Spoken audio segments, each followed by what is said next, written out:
1992년 10월 28일 대한민국 역사상 처음으로 공영방송에서 한 종교 집회를 생중계하였습니다. 이 생중계는 미국 CNN 그리고 일본의 아사히 TV까지 와서 생중계를 하였습니다. 그러므로 그 국내외의 많은 취재진들이 이들의 모임을 생생하게 중계하고 전하고 있었는데요. 이 모임은 다름 아닌 다미 선교회의 예배 실황이었습니다. 이 다미 선교회는 종말론에 관한 이단 교회였는데요.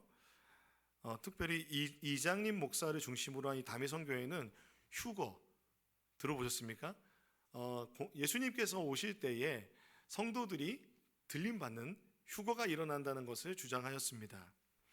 그래서 전 세계적으로 1992년 10월 28일 24시에 휴거가 일어난다고 믿었습니다. 그들은 진심으로 믿었고, 그래서 얼마나 열심히 전도를 하고 다녔는지 대한민국이 떠들썩하게 되었습니다. 그러니까 전 세계적으로 인간 증발 사건이 일어난다는 것입니다.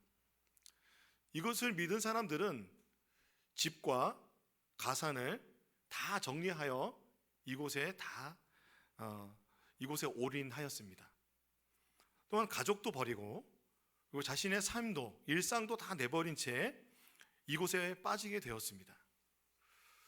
그렇게 시간이 지나고 정말 10월 28일이 된 것입니다. 최근에 이 사건을 꼬리에 꼬리를 무는 그날 이야기라는 그 방송이 있습니다. 줄여서 꼬꼬무라고, 귀여운 이름인데 굉장히 방송은 보면은 이제 눈물을 안 흘릴 수가 없고 아주 역사를 다시 한번 돌아보게 되는데, 이 사건을 다뤘습니다. 정말 그날 당시에 휴거가 일어난다고 믿는 사람들은 그 취재진들에게 잘 있어요라고 인사도 하고 기세등등하여서 교회 안으로 막 들어가시더라고요. 우쭐우쭐하면서 들어갔습니다. 그리고 정말 휴거가 일어난다고 믿었던 그 시간이 다가오자 사람들은 정말 있는 힘껏 찬양하고 찬송하고 노래하고 소리 지르며 기도하며 광란의 반응을 보이기 시작하였습니다. 격렬하게 반응하기 시작하였습니다. 그때 저도 생생하게 기억하는 것은, 저도 너무 관심이 있으니까 그 뉴스를 보고 있었습니다. 근데 정말 1992년 10월 28일 24시가 되었을 때 아무 일도 일어나지 않았습니다. 이때 저도 기억이 납니다. 생생하게 기억이 납니다. 사람들이 망연자실합니다. 실망하여서 얼굴에 표정이 사라지고, 어떤 사람들은 막 울어요. 실망이 돼서 막 울기 시작합니다. 그리고 어떤 사람은 너무 분노해서 교회 기물을 막 파괴하기 시작합니다. 그리고 막 화를 내고, 그래서 아수라장이 되었습니다. 이 사건 우리가 기억하죠. 이 사건이 대한민국에게서 굉장히 큰 사건이었습니다. 이 사건을 계기로 한국 개신교회는 종말론을 잘 이야기하지 않게 되었습니다. 종말론이 부정적이라고 생각하기 시작하였습니다. 따라서 종말론에 대한 올바른 가르침이 없기 시작하였습니다. 그런데 기독교는 시작이 있고 끝이 있는 직선적인 시간의 역사를 믿는 종교입니다. 저희는 윤회를 믿지 않습니다. 그러므로 시작이 있으면 반드시 끝이 있습니다. 이 종말론의 부정적인 시각으로 기독교에서, 개신교에서 종말론을 얘기하지 않자 한국 교회는 성경적인 종말론을 가르치지 못하여 이제 기독교인의 신앙생활은 종말에 대한 관심이 줄어들고 오히려 지금 현재의 삶, 현세의 삶을 어떻게 하면 행복하고 충실하게 보낼 것인가에 대한 관심이 지나치게 강조되게 되었습니다. 그러므로 기복적인 신앙과 현세의 복을 누리는 것을 중요하게 생각하는 그러한 신앙이 우리에게 들어오지 않았는지 생각해 보게 됩니다. 그런데 아이러니하게도 이단 종파들은 여전히 종말론을 가지고 사람들을 미혹하고 유혹하고 있습니다. 사람들은 종말론에 관심이 있습니다. 근데 이런 이단들의 종말론이 올바르지 않음에도 불구하고 전해지다 보니까 개인도 구원받지 못하고 그들의 삶과 가정과 이웃에게 큰 어려움이 주며 그 삶을 피폐하게 만드는 일이 지금도 있습니다. 그러므로 사실 기독교의 올바른 종말론을 갖게 얘기하고 교회가 그런 부분들을 잘 가르치는 것이 필요하다 생각이 듭니다. 오늘 세례 요한이 예수님을 보고 보라 세상 죄를 지고 가는 하나님의 어린 양이로다 라고 말했던 그 다음 날 다시 예수님이 그 주변을 거닐고 계신 것을 보게 됩니다. 그 주변을 거닐고 계신 것을 볼 때에 누구랑 같이 보냐면 두 제자들과 함께 보고 있습니다. 이 두 제자들에게 이렇게 이야기합니다. 보라 하나님의 어린 양이로다. 예수님에 대하여 이렇게 고백하고 있습니다. 보라 하나님의 어린 양이로다. 지난주 설교를 하신다면 이 보라 하나님의 어린 양이로다라는 이 말을 유대 사람들이 들으면 어떤 의미인지 여러분 짐작하고 계실 겁니다. 세례 요한이 두 제자에게 예수를 하나님의 어린 양이라고 말한 것은 이 두 사람에게 예수 그리스도를 소개해 주기 위함이었습니다. 그러므로 이 두 제자들은요 즉각적인 반응을 하게 되는데 어떤 반응을 하게 되냐면 예수님의 뒷꽁무니를 조조조조 따라다니기 시작하는 거예요. 예수님을 따라가기 시작합니다. 세례 요한은 그 두 제자들과 오랫동안 같이 이야기도 하고 생활도 하고 했겠죠. 그렇기 때문에 이 두 제자들이 왜 자기를 따라다니는지 알았을 거예요. 그리고 그 두 제자들이 무슨 고민을 하는지 알고 있었을 거예요. 그들의 질문과 고민과 생각을 알고 있다는 겁니다. 그러니까 그 해답이 되실 분이 혹시 저분이 너네가 고민하는 그 해답이 될지도 몰라. 그러면서 보라 세상 죄를 보라 하나님의 어린 양이로다라고 소개를 한 것이죠. 그 말을 들으니 제자들은 그냥 바로 예수님을 쫓아다니기 시작하는데 예수님이 걸어가시다가 뒤를 이렇게 보니까 뒤에 두 사람이 따라오고 있는 거예요. 세례 요한의 제자 두 사람이 있는 거예요. 어제까지 세례 요한을 따르던 그 두 사람이 자기를 따르고 있는 거예요. 그러니까 예수님이 그들을 향해 질문을 던집니다. 무엇을 구하십니까? 이 질문을 세 번역으로 보면 너희는 무엇을 찾고 있느냐라고 묻습니다. 예수님은 그들이 예수님을 따라오는 이유가 궁금하였던 것입니다. 예수님을 믿고 예수님을 따른다는 것은 무엇일까요? 우리가 예수님을 따른다고 말하잖아요. 여러분 왜 예수님을 따르세요? 왜 따르세요? 여러분 예수님을 따르시는데 무엇을 구하세요? 무엇을 찾고 계십니까? 우리 요한복음 1장 38절 39절 말씀을 한번 읽어보도록 하겠습니다. 시작. 예수께서 돌아서서 그들이 따라오신 것을 보고 물으셨다. 너희는 무엇을 찾고 있느냐? 그들은 랍비님 어디에 묵고 계십니까? 하고 말하였다. 랍비는 선생님이라는 말이다. 예수께서 그들에게 대답하셨다. 와서 보아라. 그들이 따라가서 예수께서 묵고 계시는 곳을 보고 그날을 그와 함께 지냈다. 때는 오후 4시쯤이었다. 이 세 번역의 번역을 보면은 조금 더 그 개역개정보다 조금 더 잘 이해가 됩니다. 그들이 예수님을 이렇게 따라가면서 무엇을 구하느냐, 무엇을 찾고 있으니, 무엇을 너네가 찾느냐, 너희가 무엇을 찾느냐 했을 때 예수님의 그 질문에 대하여 이 두 제자는 어떻게 반응을 하냐면 계신 곳이 어디입니까? 라고 물어봅니다. 이게 이해가 되십니까? 그냥 바로 대답을 하는 게 아니라 예수님께 뭐예요? 하고 싶은 말이 너무 많은 거예요. 궁금한 것이 너무 많은 겁니다. 그리고 예수님께서 와서 보아라 그럽니다. 제가 요즘에 개척하면서 와서 보아라 말을 많이 합니다. 와 보세요. 언제든지 오세요. 언제든지 열려 있습니다. 저희가 화요일부터 금요일까지 오전 9시부터 8시까지 제가 음악 틀어놓고 여기 열어놓고 있습니다. 와 보세요. 와서 기도하시면 됩니다. 저는 오늘도 우리 함께 예배드리시는 분 중에 저랑 같이 사역한 목사님이 계십니다. 동역했던 목사님들과 오랜만에 만나면 시간이 모자랍니다. 목사님하고 참 이렇게 아울리치 단기 선교 여행을 간 적이 있는데요. 일주일 동안 목사님 군대 얘기 듣는데 밤새는지도 모르고 제 얘기를 들었어요. 남자들 군대 얘기하면 밤새입니다. 우리 여성분들은 또 다른 얘기, 수많은 주제들이 있지만 뭐 가방 얘기라든지 뭐 제가 잘 모르지만 아이들 얘기하면 밤새시죠. 그리고 남자들은 또 축구 얘기하면 밤새 얘기합니다.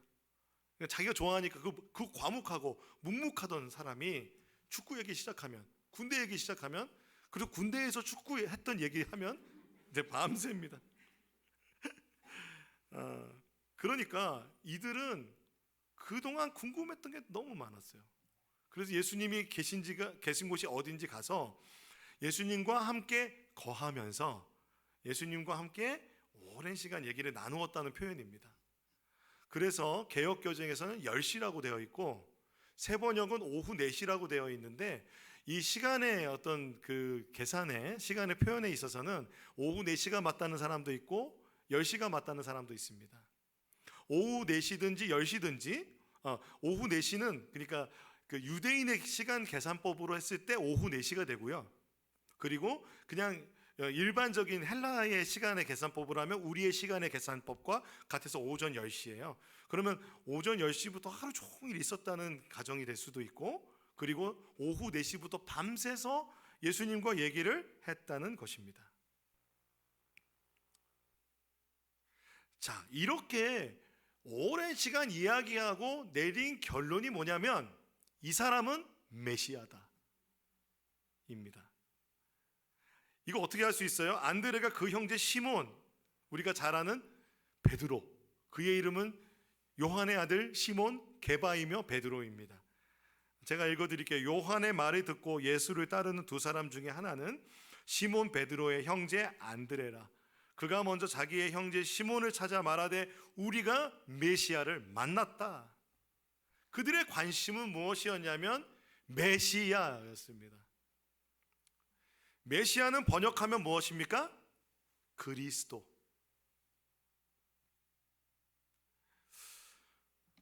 보통 우리는 베드로와 안드레를 이렇게 생각합니다. 어부. 그래서 실제로 어업에 종사하시는 분들 죄송합니다. 어부. 근데 잘 배우지 못한 어부라고 많이들 얘기합니다. 그래서 좀 이런 얘기하면 무식한 어부. 그리고 무식한 어부가 성령 충만해서 3,000명에게 막 설교했다 막 이런데 이렇게 이야기를 많이 하는데 사실 이 본문을 보면 안드레와 베드로는 메시아를 기다리던 사람들입니다. 그러면 그들이 만나서 얘기하고 나누고 고민하고 했던 그런 대화 중에 중요한 주제가 메시아였다는 것입니다. 그러므로 그들은요 나라와 민족을 사랑하는 사람들이었고요. 그들은 지금 그러니까 이 유대 민족이 로마로부터 압제를 받고 있는데 이것이 어떻게 하면 해결될 수 있을까? 그 메시아가 왔으면 좋겠다라고 하는 인식이 있는 사람들이었던 것입니다. 그래서 그들이 세례 요한을 쫓아서 그 답을 찾고 싶었던 것이죠. 근데 오늘 세례 요한이 예수님을 소개하였고 예수님을 만났습니다. 예수님을 따랐습니다. 예수님과 함께 머물러 거하였습니다. 따르고 거하였다는 것은 이 본문은 이들이 예수님의 제자가 되었음을 말하고 있습니다. 그러므로 여러분 무엇을 구하십니까? 무엇을 찾으십니까? 이 대림절에 무엇을 구하고 찾으십니까? 예수의 제자가 되길 원하신다면 예수님을 따르십시오. 예수의 제자가 되길 원하신다면 예수님께 머물러 계셔야 됩니다. 예수님과 대화하셔야 합니다. 그럴 때 우리가 찾는 메시아를 찾을 수 있습니다. 그런데 이 메시아는요 히브리어로 마시아흐, 즉 기름 부음 받은 자라는 뜻입니다. 헬라어로는 요한이 친절하게 번역을 해주거든요. 요한복음의 특징은 정말 이거는 본 사람이 쓸 수 있다라는 그런 내용들이 많고 그리고 요한은 굉장히 그 친절한 사람인 것 같아요. 그래서 메시아라는 단어를 헬라 사람들이 알 수 있게 그리스도라고 하였습니다. 즉 메시아는 마시아흐이며 기름 부은 받은 자라는 뜻이며 헬라어로는 크리스토스, 즉 그리스도입니다. 구약에서 하나님에게 이렇게 기름 부음을 받는 사람은 누구였냐면 제사장, 그리고 선지자, 그리고 왕이었습니다. 그러니까 하나님께 부탁받은 사람들이에요. 다윗 시대 이전까지는 이들을 나타낼 때 보편적으로 메시아라는 단어를 썼다고 합니다. 기름 부음 받은 자. 그런데 다윗 시대 이후에는 이 메시아가 어떤 의미로 바뀌냐면 이상적인 왕, 그러니까 다윗과 같은 이상적인 왕이라든지, 그리고 인류를 구원해 줄 유일한 구세주라는 개념이 생겼다고 합니다. 특별히 분열 왕국 시대를 지나서 이제 포로기를 지나면서 그들이 고난을 겪잖아요. 어려움을 겪으면서 메시아를 기다립니다.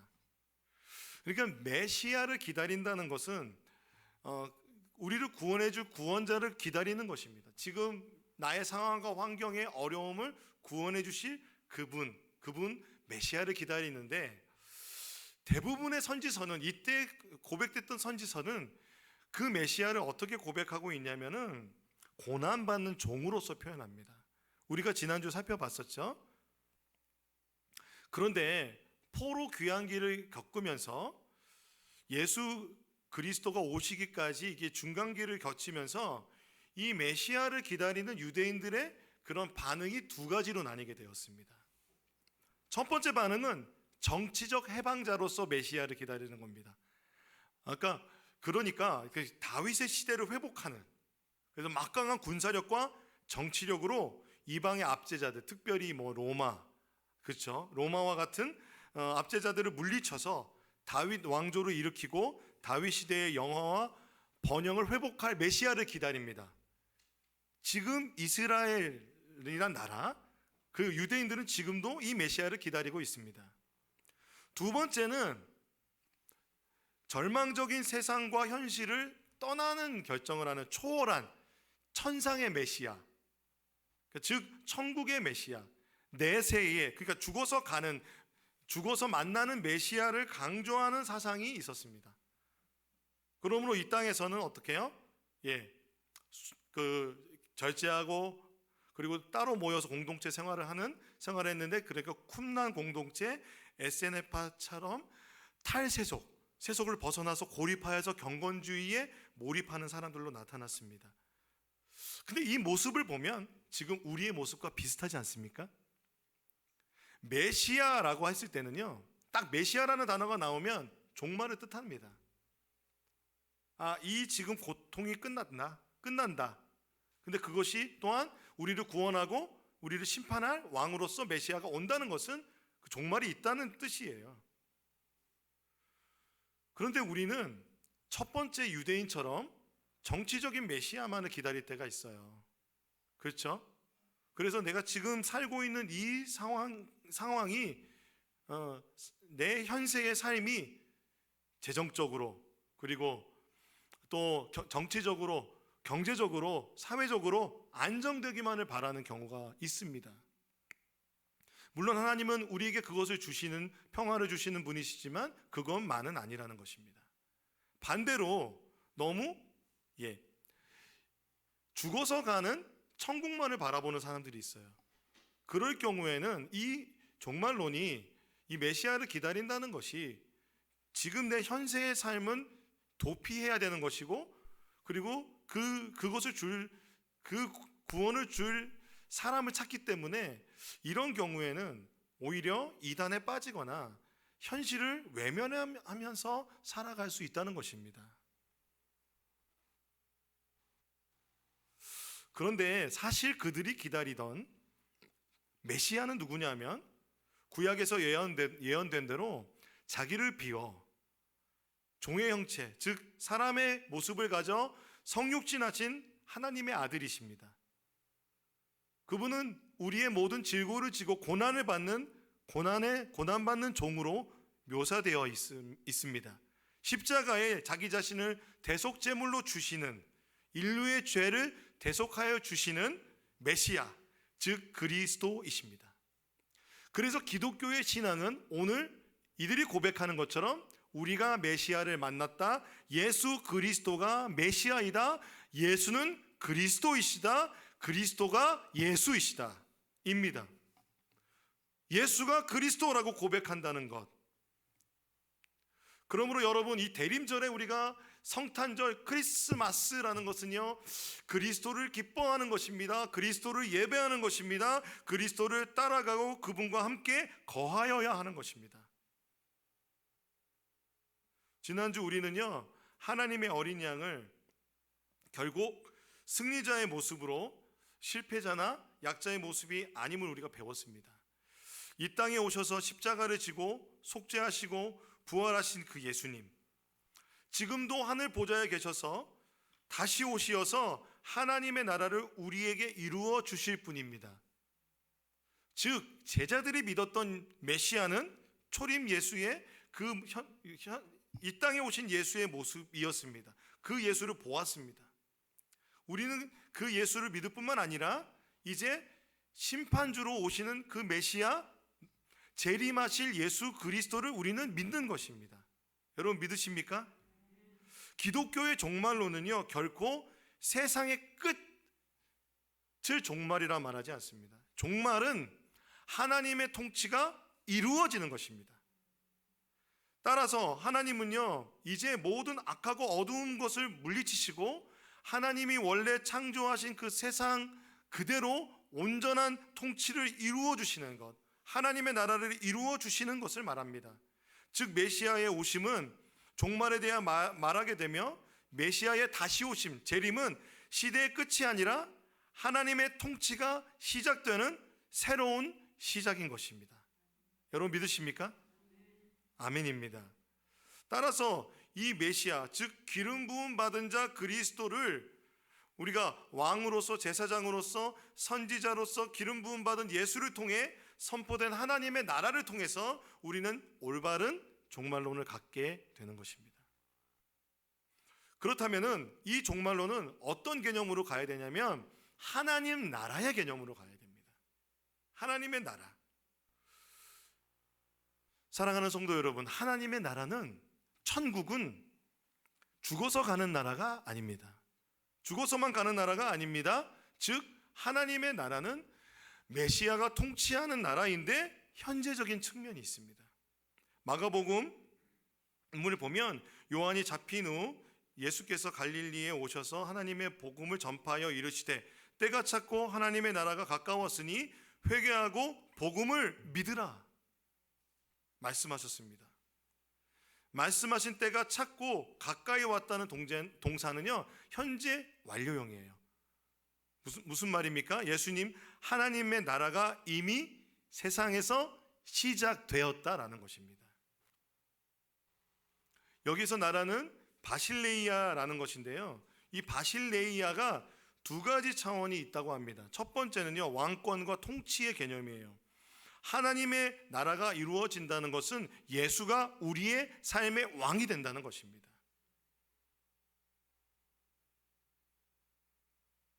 하나님의 권능에 의해서 하나님의 통치가 우리의 삶에 이루어진다는 것입니다. 하나님의 통치가 우리에게 임하시면 하나님의 권능으로 어둠이 쫓겨나고 사단이 쫓겨나고 사탄의 영향으로 고통받고 있는 자들이 자유함을 얻고 그리고 치유를 경험하게 된다는 것입니다. 마태복음 12장 28절에 내가 하나님의 성령을 힘입어 귀신을 쫓아내는 것이면 하나님의 나라가 이미 너희에게 임하였느니라. 이 대림절 기간 동안에 우리는 지난주에 치유를 위해서 기도하였습니다. 제가 참 이 부분은 조심스럽습니다. 우리가 치유를 온전히 경험한 분들도 있고 또 그렇지 못하고 하나님 품으로 가신 분도 계시고 또 지금도 질병으로 고통받는 분들이 계시기 때문에 정말 조심스럽게 제가 말씀드립니다. 저희 아버지 박재웅 집사님이 한 몇 달 전에 제가 이 개척을 결정하고 기도하던 때에 후두암에 걸리셨습니다. 후두암에 걸려서 그 음식을 씹을 수 없을 정도로 큰 혹이 목의 후두에 자리 잡게 되었습니다. 그래서 저희는 함께 끝까지 기도하겠다라는 마음으로 저희 아버지 붙잡고 기도하고 열심히 기도하였습니다. 지난주에 저희 항암과 방사선을 다 마치시고 의사에게 가셨는데, 의사가 이제 2장의 엑스레이를 보여주셨나 봐요. 2장의 MRI를 보여주셨나 봐요. 한 장은 그 이전과 지금 치료한 이후의 사진을 보여주셨는데, 여기 보세요, 혹이 없죠? 라고 말씀하셨다고 합니다. 근데 감사할 제목이라 제가 나누는 것입니다, 여러분. 저는 하나님께서 우리에게 치유를 주시는 분이라고 저는 믿습니다. 그리고 또한 이 치유라는 것은 우리의 몸에 치유가 일어나는 것뿐만 아니라, 때로는 우리가 이 몸이 견디지 못하면 하나님 품으로 데려가시는 것도 하나님의 치유라고 저는 생각합니다. 우리가 같은 상황, 고통과 질병 속에 그래도 우리가 기도할 수 있고 우리가 붙잡을 수 있는 것은, 우리가 그것에 침륜에 빠지지 않고 영향받지 않을 수 있는 이유는 바로 메시아 예수 그리스도가 우리의 통치자, 우리의 왕이시기 때문에 그렇습니다. 여러분, 우리 직장의 삶이 힘들고 괴롭고 어렵고 우리의 삶을 하루하루 살아가는 것이 힘들지라도 이 현실에 하나님의 나라가 이루어졌음을 바라보시는 여러분 되시기를 축복합니다. 그러므로 여러분의 삶의 자리에 녹록하지 않고 힘들지라도, 내가 원하는 삶보다 조금 더 못한 삶을 살고 있을지라도 하나님, 우리에게 하나님의 나라를 살게 하시는 분이십니다. 그런데 이 하나님의 나라를 살 때 우리가 기억해야 되는 것이 있습니다. 주님 말씀하시죠. 회개하라, 회개하여 하고 복음을 믿으라. 내가 매주 회개하는데요 라고 말할 수 있겠죠. 근데 예수님께서 지금 회개하라 라고 하는 이 말씀을 하신 이유는 무엇이냐면, 하나님의 나라를 살고 있는 자라면 나의 삶뿐만 아니라 하나님께서 원하시는 하나님의 나라를 위하여 살아야 된다는 것입니다. 혹시 내가 그 하나님의 나라를 살지 못했다면 회개하고 돌이켜야 되는데, 누가복음 말씀을 우리가 같이 읽어보겠습니다. 세례 요한이 한 이야기인데요, 이 말씀을 우리가 한번 읽어보겠습니다. 같이 여러분들이 한번 큰 소리로 읽어주시겠습니다. 시작.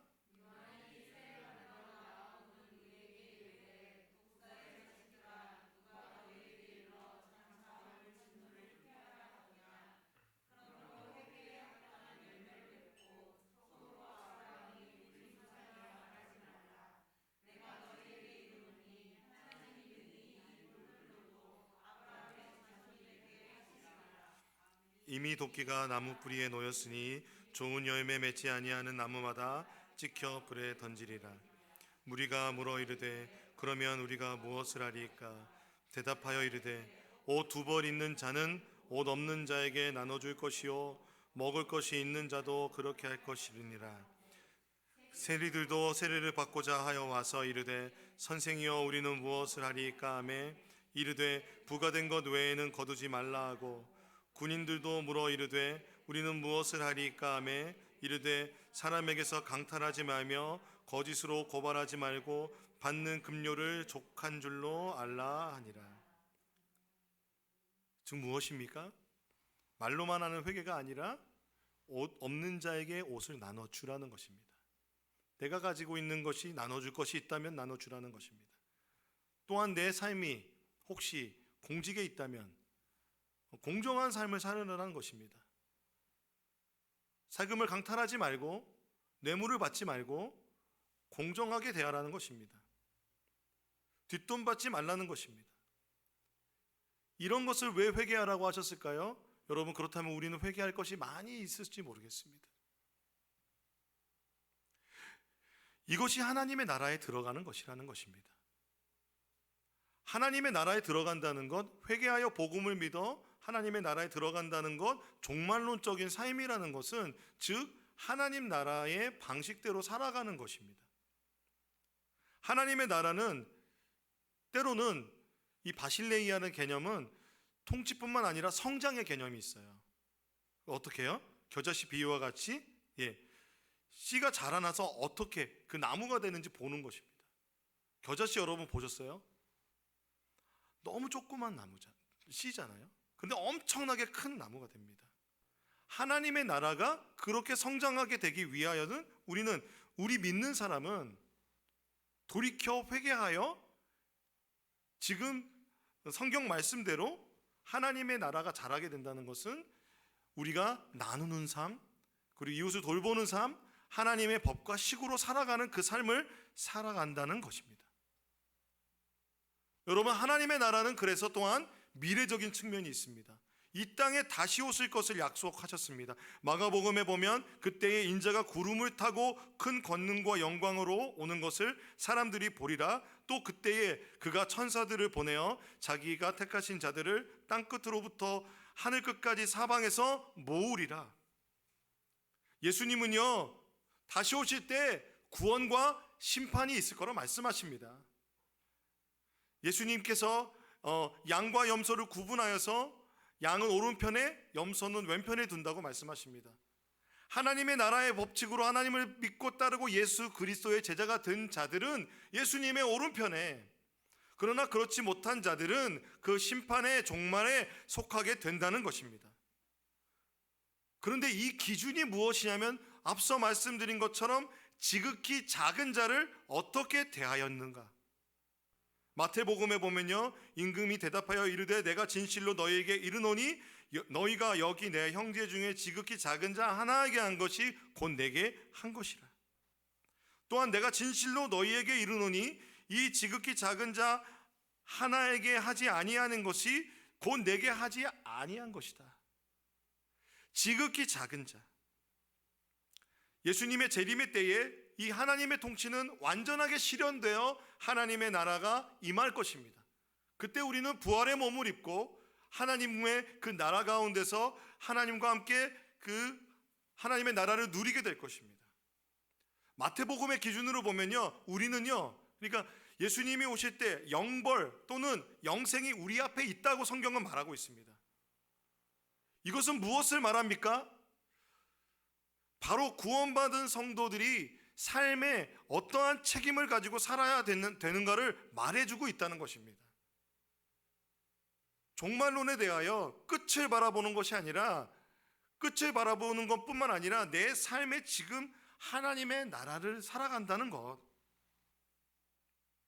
1992년 10월 28일 24시만 바라봐서 그 휴거되어서 나만 구원받으면 된다는 그런 이기적인 생각으로 이단에 빠지지 마시고, 하나님께서는 그리고 그 현세의 삶이 전부인 것처럼 살아가는 삶을 혹시 살아가신다면, 그래서 여러분 내가 가지고 있는 것을 꽉 쥐고 놓지 않고 계시진 않으십니까?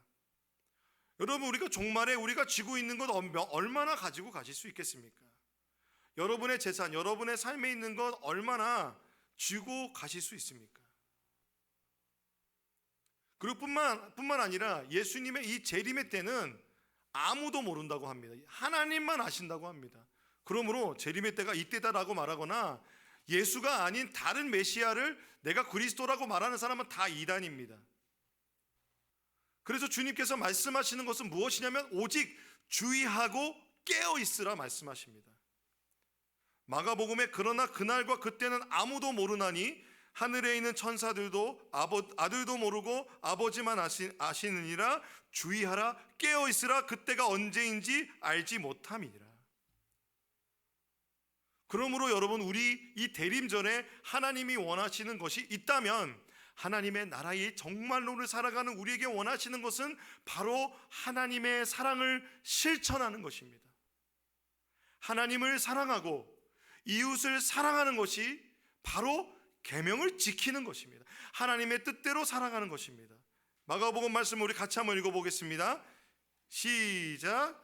또 마음을 다하고 지혜를 다하고 힘을 다하여 하나님을 사랑하는 것과 또 이웃을 자기 자신과 같이 사랑하는 것이 전체로 드리는 모든 번제물과 기타 제물보다 나으니이다. 예수를 따라가며 그리고 예수 곁에 머물러 메시아를 발견한 그 제자들은 바로 이렇게 살아갔어야 하는 것입니다.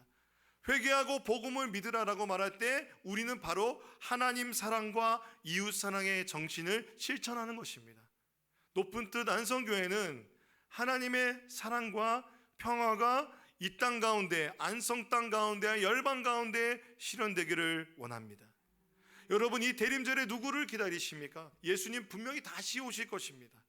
그렇다면 우리는 하나님의 오실 길을 예비하며 이 땅 가운데서 하나님의 나라를 살아가는 우리들이 되어야 할 줄로 믿습니다. 여러분, 이 한 주간 동안에 여러분 주변에 지극히 작은 자를 찾아보시기를 바랍니다. 저는 찾아볼 것입니다. 성탄 절기연금이 어디에 쓰이기 원하는지 저는 기도하며 찾아볼 것입니다. 여러분, 지극히 작은 자 한 사람에게 옷을 나눠주시든지 아니면 여러분 먹을 것을 나눠주시든지, 여러분에게 또 알지 못하는 재정이 들어왔다면 흘려보내지 않으시겠습니까? 여러분, 쥐고 계시지만 말고, 또는 여러분 그 주변에 지극히 작은 자에게 내 사랑의 말 한마디가 필요한 사람이 있습니까? 여러분, 찾아가시기 바랍니다. 그게 바로 종말론적인 삶입니다.